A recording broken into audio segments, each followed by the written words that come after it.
शुरू करें। मित्रों, आप सभी इस बात से अवगत हैं कि इस समय संपूर्ण लोकतंत्र के प्रति अपमानजनक टिप्पणी करने वाले लोग सत्याग्रह के नाम पर महात्मा गांधी जी की समाधि पर जो कर रहे हैं उसमें सत्य के प्रति कोई आग्रह नहीं, अहंकार का दुराग्रह निर्लज्जता के साथ दिख रहा है। यह बात मैं इसलिए भी कह सकता हूं कि जब उन्होंने गांधी जी की समाधि और शब्द दोनों का प्रयोग किया है तो यह गांधी जी के प्रति भी एक अवमानना और दुराग्रह दिखता है, क्योंकि गांधी जी ने अपना पहला सत्याग्रह 1906 में ट्रांसवाल में सामाजिक कारण से किया था। भारत में 1919 में रोलेट एक्ट के लिए किया था। यह पहली बार अपने लिए, अपने निजी कारण से न्यायालय के द्वारा सजाए याफ्ता होने के बाद न्यायालय के विरुद्ध करते हुए दिखाई पड़ रहे हैं। इससे अधिक दुराग्रह और दंभ सत्याग्रह के आवरण में संभव नहीं है। हम बहुत स्पष्ट रूप से कहना चाहते हैं कि इस पूरी प्रक्रिया में जो कुछ भी हुआ वो एक न्यायिक प्रक्रिया का हिस्सा था। न्यायिक प्रक्रिया के द्वारा उन्हें सजा हुई और यह बहुत समय से भारत की संसद के द्वारा बनाया नियम है जिसके तहत उनकी सदस्यता स्वतः चली गई। जैसे अगर आपका एंट्रेंस एग्जाम का रिजल्ट खारिज हो जाए तो आप विश्वविद्यालय में प्रवेश ले चुके हो तो वह स्थान स्वतः आपका खारिज हो जाता है। यह इसमें लीगल पोजीशन है और यानी इसके लीगल, पॉलिटिकल और मॉरल तीनों एस्पेक्ट हैं। अगर आप पॉलिटिकल एंगल से देखें, जितने भी प्रकार के आरोप लगा रहे हैं वो निराधार हैं। भारतीय जनता पार्टी का स्पष्ट मानना है कि आपको जो जो कहना है कहिए, जो अपशब्द कहने हो कहिए, भाजपा के विरुद्ध कहिए, हमने उसे स्वीकार किया है। सरकार के विरुद्ध आपने कितना कुछ कहा, हमने उसे शांति से स्वीकार किया। प्रधानमंत्री श्री नरेंद्र मोदी जी के विरुद्ध कितना विषवमन किया, हमने उसके ऊपर भी शांत रहे। परंतु जब आप भारत के विरुद्ध बोलते हैं, पिछड़े समाज के विरुद्ध इस प्रकार की घृणा और वैमनस्य की बात करते हैं और उस पे आपको जब न्यायालय के द्वारा सजा होती है और फिर जब आप उसमें राजनीतिक आरोप लगाने का प्रयास करते हैं तो इसमें मुझे उद्दंडता और निर्लज्जता दोनों नजर आती है और यह हमें स्वीकार्य नहीं है, क्योंकि यह भारत और भारत की परंपरा का अपमान है। और याद करिए, अहंकार की बात हम क्यों कह रहे हैं? अहंकार इसी नियम के तहत बनने वाले अध्यादेश को फाड़ने में भी था और आज पालन करने में भी है। दूसरा, हमारे हृदय में जो पीड़ा है, गांधी जी की समाधि पे आप अपने तथाकथित सत्याग्रह में ऐसे व्यक्तियों को ले जा रहे हैं जिन्होंने हिंसा में बढ़ चढ़कर हिस्सा लिया था। श्री जगदीश टाइटलर, सत्य और अहिंसा के प्रतीक गांधी जी की समाधि पर न सत्य न अहिंसा, असत्य और हिंसा दोनों के प्रतीकों को सामने लेकर फिर आप यह आवरण ओढ़ने का प्रयास कर रहे हैं। और उससे अधिक हद तो तब हो गई जब कांग्रेस के वरिष्ठ नेता और राज्यसभा में कांग्रेस संसदीय दल के उपनेता प्रमोद तिवारी जी इस सीमा तक चले गए कि जब सजा दी जानी चाहिए तो परिवार को देखकर, यानी गांधी परिवार की पृष्ठभूमि को देखकर दी जानी चाहिए।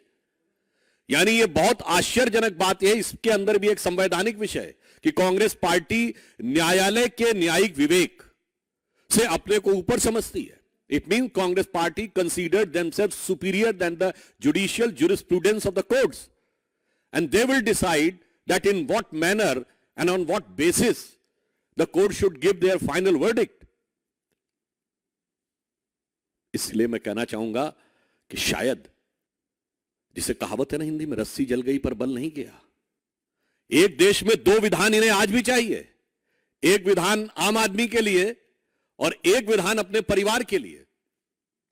वैसे एक सरकार में 2 प्रधान तो वो चला चुके हैं और पार्टी में भी 2 प्रधान चला रहे हैं, यानी 2 प्रधान चला रहे हैं और परिवार के लिए 2 विधान इन्हें आज भी चाहिए। और फिर प्रमोद तिवारी जी कहते हैं परिवार की पृष्ठभूमि देख के देना चाहिए, तो मैं विनम्रता के साथ स्मरण दिलाना चाहता हूं कि आप ही के परिवार में आपकी दादी श्रीमती इंदिरा गांधी जी न्यायालय के द्वारा दोषी सिद्ध हुई थी चुनाव में धांधली के आरोप में। यह आपकी परंपरा है, पृष्ठभूमि है, और उन्होंने अपने को उसके बावजूद इंडिया इज इंदिरा कहा था। श्री राजीव गांधी जी भारत के पहले प्रधानमंत्री बने थे जो बोफोर्स में भ्रष्टाचार के आरोप में आए थे, और उन्होंने उसके बाद यह भी बोला था कि बड़ा पेड़ गिरता है तो धरती हिलती, यानी हजारों सिखों के नरसंहार को जस्टिफाई किया था। आपकी माताजी के छत्र छाया में चल रही सरकार में महात्मा गांधी की समाधि पर लिखे हे राम के राम को काल्पनिक कह दिया गया था। तो मान्यवर किस पृष्ठभूमि की आप बात कर रहे हैं?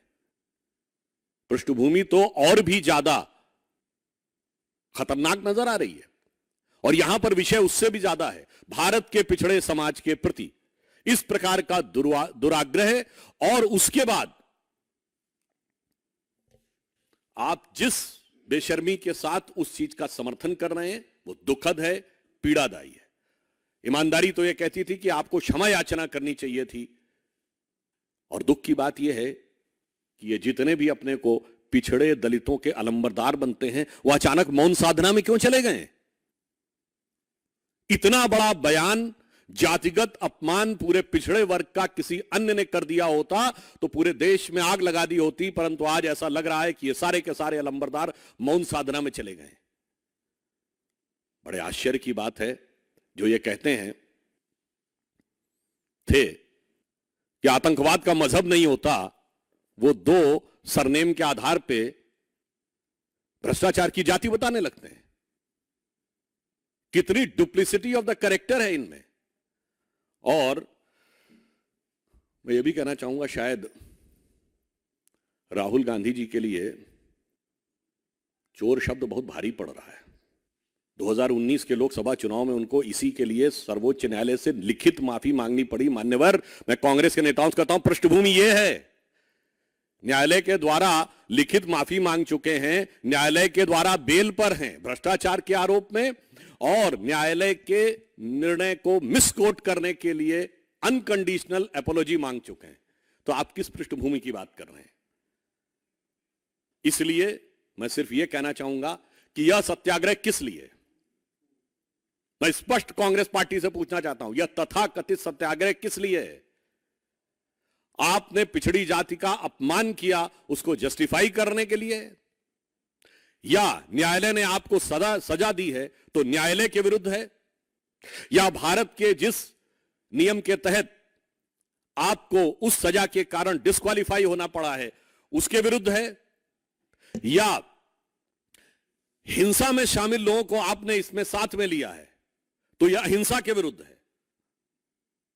इसलिए मैं यह कहना चाहता हूं कि यह कोई लोकतंत्र के लिए नहीं है। लोकतंत्र के अंदर राजनीतिक अहंकार का पूर्वाग्रह जिन लोगों में है और पिछड़ी जातियों के प्रति दुराग्रह जिन लोगों में है, यह उनके अहंकार का एक प्रदर्शन मात्र है और कुछ नहीं। और यदि मैं कहूं कि बहुत दुख की बात है, यह किसी भी भारतीय के लिए पीड़ा की बात है कि महात्मा गांधी की समाधि पर महात्मा गांधी के सत्याग्रह शब्द का प्रयोग यदि ये लोग करते हैं तो गांधी जी के सत्याग्रह और इस तथाकथित सत्याग्रह में उतना ही अंतर दिखता है जितना पंचतंत्र में भगत और बगुला भगत में। धन्यवाद।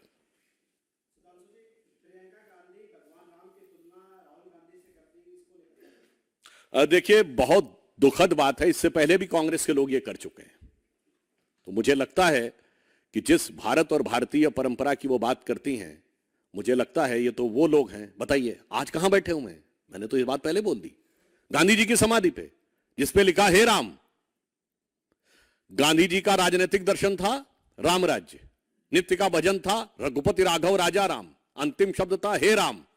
और ये राम के मंदिर के खिलाफ खड़े, राम भक्त कारसेवकों के खिलाफ खड़े, राम को काल्पनिक बताने वाले आज अपने अहंकार को छुपाने के लिए भगवान राम के नाम का प्रयोग कर रहे हैं। इसीलिए मैंने यह बात कही, वही अंतर है जो भगत और बगुला भगत में।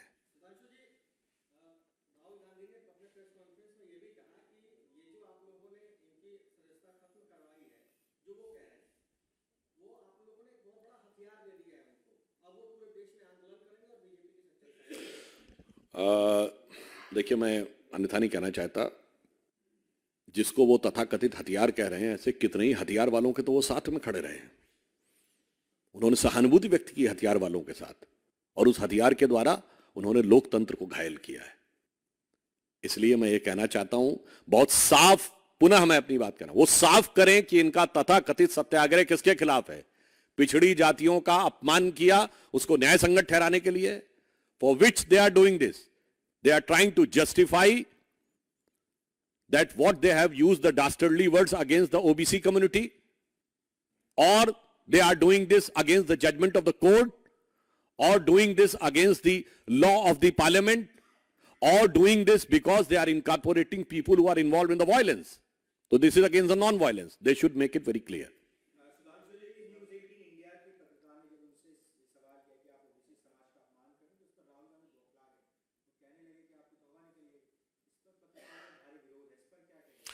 देखिए, इसमें दो बातें हैं।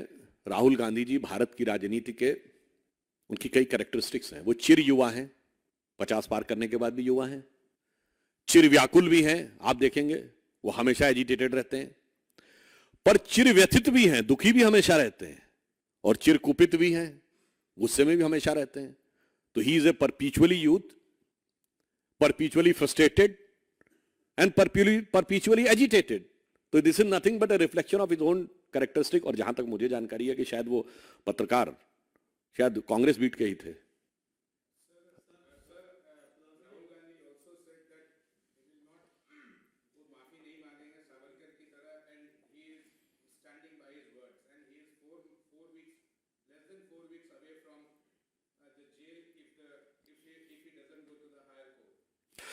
One thing I would like to say that in this context, Chief Minister of Maharashtra, Shinde ji, has already made it very clear that why Rahul Gandhi is continuously, consistently trying to disrespect Veer Savarkar.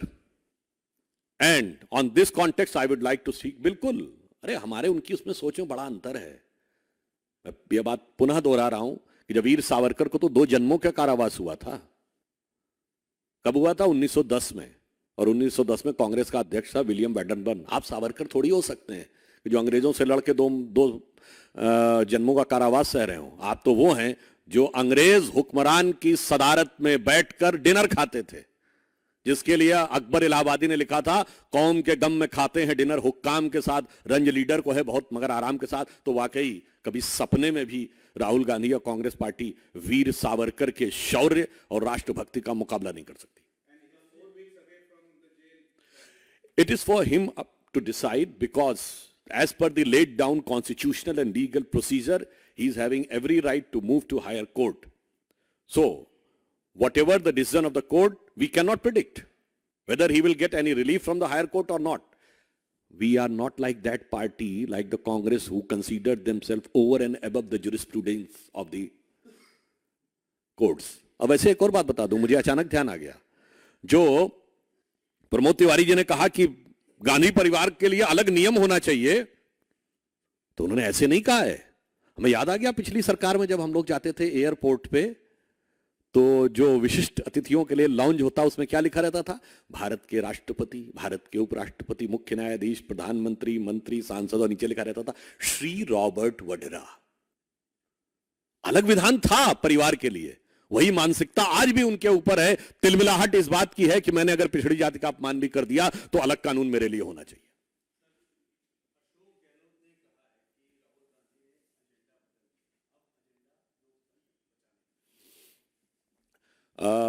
वैसे तो मात्र कुछ महीने पुरानी तो बात है, पिछले साल जब एजेंडा यह था कि अशोक गहलोत को राष्ट्रीय अध्यक्ष बनाना है, और अशोक गहलोत जी ने ऐसा एजेंडा बदला कि भारत के इतिहास में पहला उदाहरण होगा कि जो पार्टी का संभावित राष्ट्रीय अध्यक्ष हो वो बागी हो जाए। तो मुझे लगता है कांग्रेस में एजेंडा कब कैसे किस आधार पर बदल जाता है यह तो पता नहीं, पर एक एजेंडा तय है कि भारत का अपमान करना है, मोदी जी के प्रति घृणा है, भाजपा के प्रति वैमनस्य है, और इसने कह दिया एजेंडा में एक और चीज जुड़ गई है कि पिछड़ी जातियों के प्रति भी अपमान और तिरस्कार है और उसके ऊपर मेरा अहंकार है।